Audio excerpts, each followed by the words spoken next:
Now, speaking of not listening to what Obama says, but what he does, we have the unfortunate story of what they've done with civil liberties reform. And to help us talk about that, we're going to bring in Adam Serwer.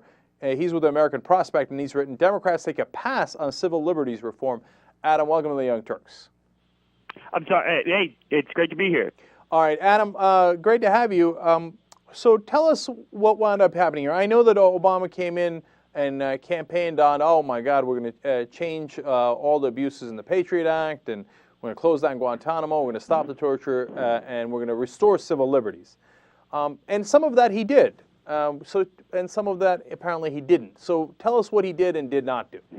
Well, I think the most substantial accomplishments actually occurred in the first couple of days when he ordered the closure of Guantanamo, and he outlawed torture. Unfortunately, since then, closing Guantanamo has proven to be a lot more complicated than they initially believed, both because of the condition of the cases against the detainees there, but also because Congress pretty much made it as hard as possible for the administration to do anything with the detainees, either to bring them here for trial or to release the ones that weren't guilty of anything and weren't dangerous here. But as far as things that they haven't done or things that they reversed on, the Patriot Act is pretty much the biggest thing. And since I wrote that article, a lot of things have changed. When the Senate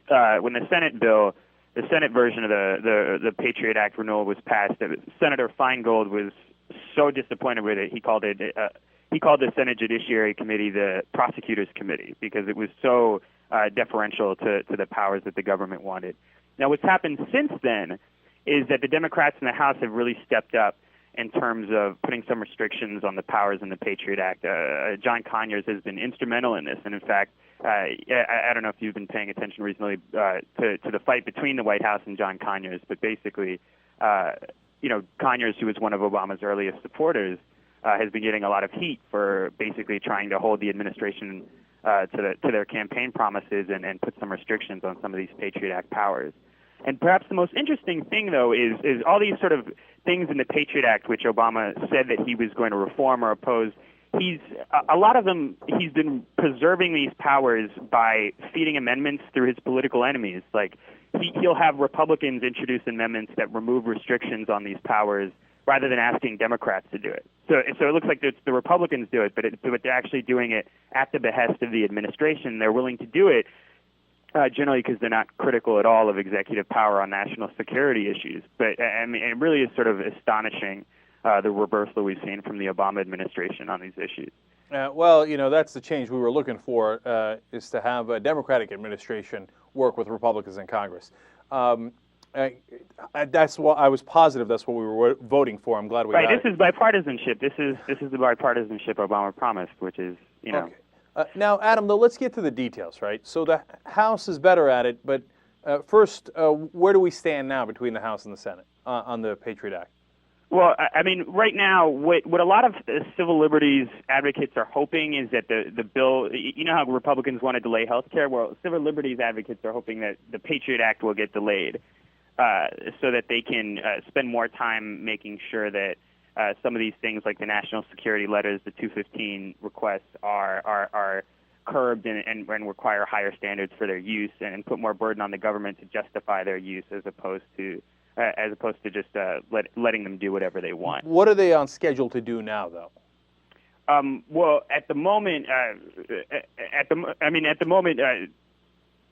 it's not really clear whether the bill is going to pass before the December 18 recess. And what happens if it doesn't pass?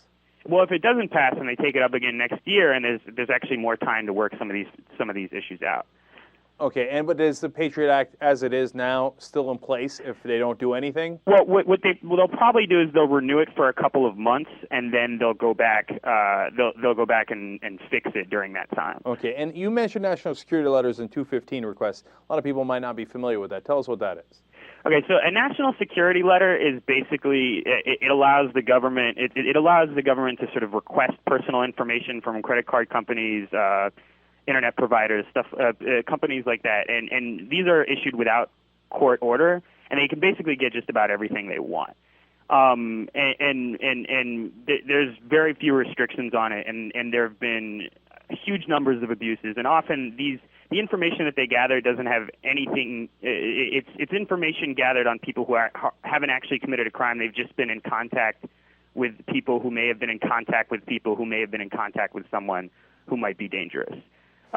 So this is really, the government is really gathering an incredible amount of information on these people. And what the House bill would do is it would prevent, one of the things with the national security letters is that they come with gag orders. So it's not only that you have to give up all this information, you actually can't talk about it. It's illegal to talk about it. And the House bill would put restrictions on the national security letters, so that, particularly on the gag orders, so that they can be issued, but they have to be renewed every 180 days.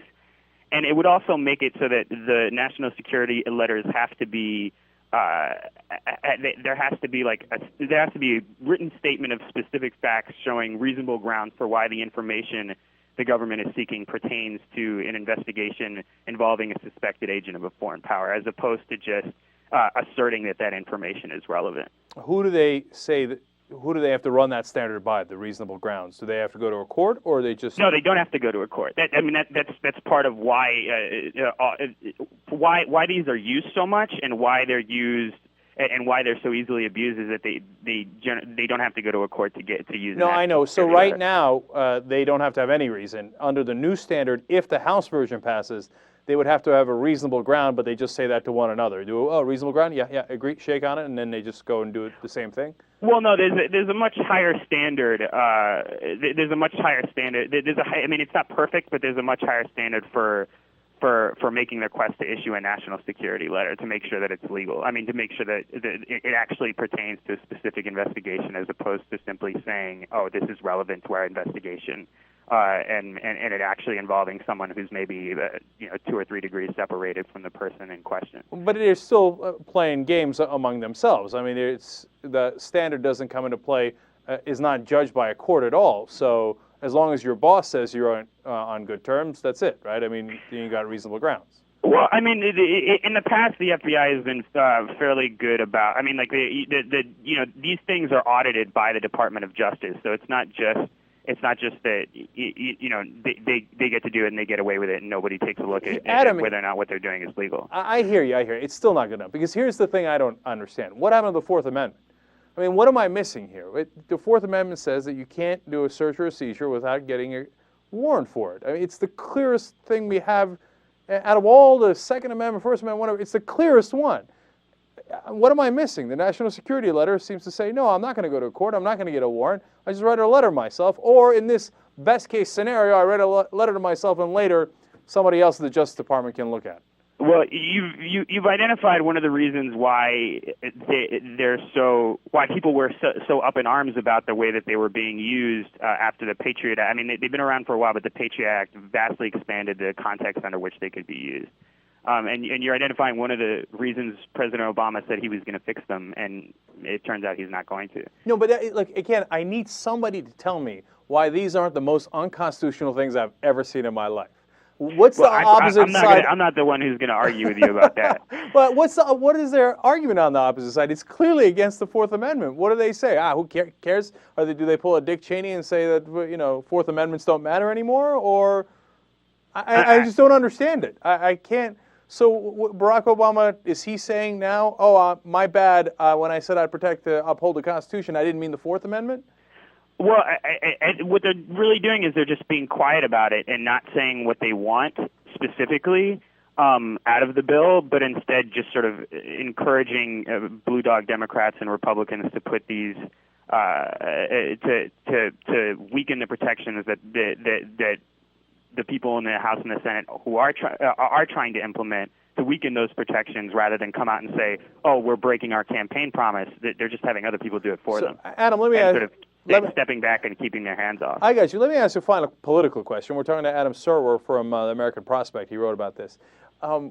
What's the political calculus here? Why does Obama not want to do his campaign promise? What does he think he gains politically by, continuing some of the abuses of the Patriot Act that the Bush administration had? I actually think the civil liberties constituency is actually fairly small. In terms of like people who are really hardcore devoted to it. I mean, I think you have like some libertarians on the right who are really devoted, and you have some civil libertarians on the left who are really devoted.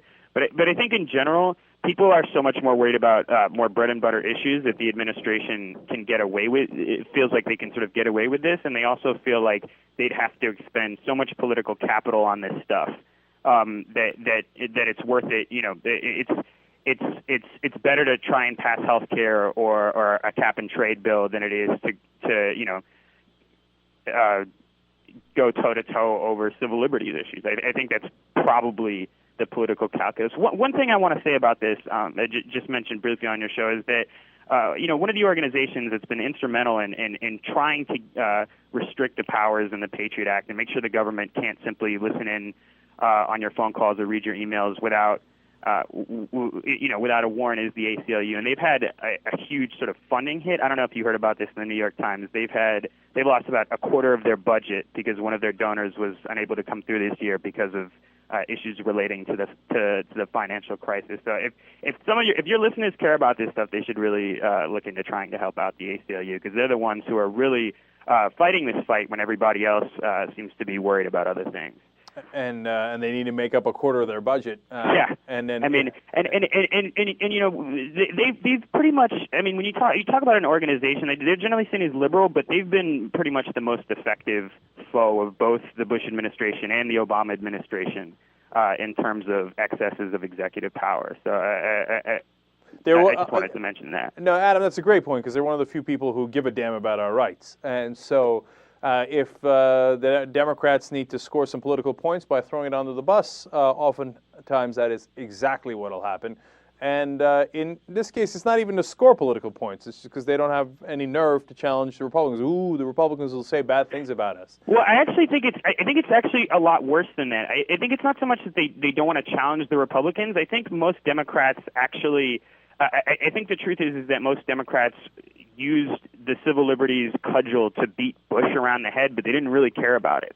And I think that we're seeing that sort of lack of concern now in Congress, where people who like Dianne Feinstein, who once were harsh critics of the Patriot Act, are really sort of letting the administration get whatever they want out of it. Oh, they were lying. I didn't see that coming, huh? I mean, it's one of those things. I mean, both sides play politics. That's just how it works. And then we have the idiot teabaggers out there protesting about the Constitution. I mean, that's what really is bizarre to me is to have. I mean, I see a lot of people protesting, sort of the stimulus and how it's, or healthcare, like it's unconstitutional. I mean, do you realize how much? We're sitting here imprisoning people without trial. The government is pretty much gathering reams and reams of information on every time we pick up the phone or send an email. Like, why isn't anybody upset about that? And it's like I said, the constituency is pretty small. That's because they're dumb, and they've been told by their conservative talk show host, no, don't worry about that. No, Obama's attacking the Constitution. How? We won't even tell you. The fact is, Obama is attacking the Constitution by continuing Bush administration policy, but those morons don't know a thing about it, because their conservative talk show hosts don't get paid to talk about that. They get paid to talk about gold. How you need to panic and buy gold. What's astonishing about it is I almost wish they would. I almost wish they would say, look at Obama. He's imprisoning people without trial. How unconstitutional is it? I wish they would do that, but they don't. For some reason, that doesn't bother them. The idea of the government locking someone up forever without actually charging them with a crime or listening in on their phone calls, it just doesn't bother them. I hear you. All right, Adam Serber from the American Prospect. Thanks for joining us. Thanks so much for having me. We appreciate it.